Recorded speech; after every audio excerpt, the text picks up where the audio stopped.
मैं सीधे प्रेम शुक्ला जी के पास चलता हूँ। प्रेम शुक्ला जी जानबूझकर बहस में अड़ंगा लगा रहे हैं सत्ता पक्ष, क्या ये तर्क सही है? दीपक जी, इस पे भी जवाब ले लीजिए।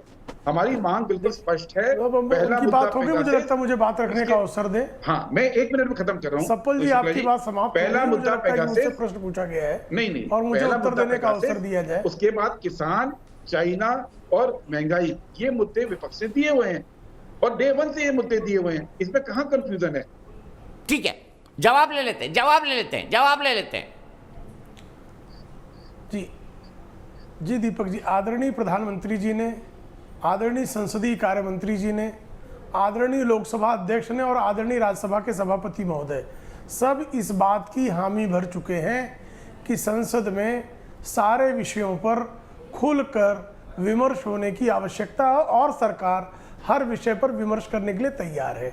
लेकिन इस विमर्श के लिए जो है हमारी संसदीय प्रणाली में कोई संसदीय प्रक्रिया है और उस संसदीय प्रक्रिया के अनुकूल लोकसभा अध्यक्ष भी बहस की अनुमति देने के लिए तैयार हैं, राज्यसभा के सभापति महोदय भी बहस की अनुमति देने के लिए तैयार हैं और सरकार भी सारे विषयों पर विमर्श करने के लिए तैयार है। कोरोना के विषय पर विमर्श हुआ, हम किसानों के विषय पर भी विमर्श करने के लिए तैयार है।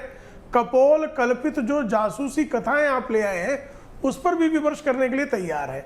लेकिन जो विपक्ष चाहता है कि विपक्ष हंगामा करता रहे, सिर्फ शोर शराबा मचाए और जो है वो जो प्रक्रियागत, जो संसदीय प्रक्रिया के अनुकूल विमर्श की जो परंपरा है उसका लगातार उल्लंघन करे, तो मुझे लगता है कि ये जो है हमारी संसदीय प्रक्रिया के अनुकूल नहीं है। लोकसभा अध्यक्ष महोदय, राज्यसभा के सभापति महोदय और सरकार इस विषय पर विमर्श करने के लिए हमेशा से तैयार है, आगे भी तैयार रहेगी। विपक्ष से अपेक्षा है कि वह ऐसे विषयों को, जो अगर वो सचमुच चर्चा चाहती है तो वो चर्चा जो हमारी संसदीय प्रक्रिया है उसके अनुकूल करने के लिए सादर आमंत्रित है वो। दीपक जी, ठीक है। गुरदीप सब्बल साहब, मैं आपसे एक सवाल पूछता हूं।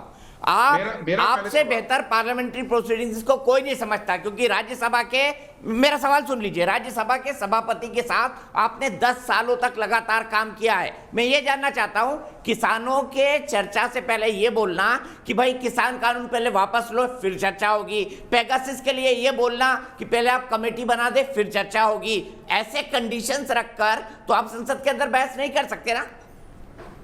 दीपक जी, ये कहीं भी किसी भी अपोजिशन पार्टी ने ये नहीं बोला कि आप पहले कानून वापस लो तब किसान पर चर्चा करो, ये नहीं बोला है। किसान पर चर्चा मांगी है। दूसरी बात, पेगासस के इश्यू पे अभी शुक्ला जी ने बोला, मैं अपोजिशन की ओर से अनुरोध करता हूँ, ये बता दें कल किस नियम के तहत कल चर्चा शुरू कर सकते हैं। अगर सरकार आज उसको पब्लिश कर दे लिस्ट ऑफ बिजनेस में, आज रात को पब्लिश होता है, कल सुबह को उसको रिवाइज किया जा सकता है, उसको कर दे और कल डिबेट लगा दे, पूरा विपक्ष पार्टिसिपेट करेगा। लेकिन सरकार ये नहीं कर रही ना। आज शुक्ला जी ने संसदीय परंपराओं की बात की है, संसदीय नियमों की बात की है। संसदीय नियमों के तहत ही, रूल 167 के तहत ही दिया हुआ है नोटिस।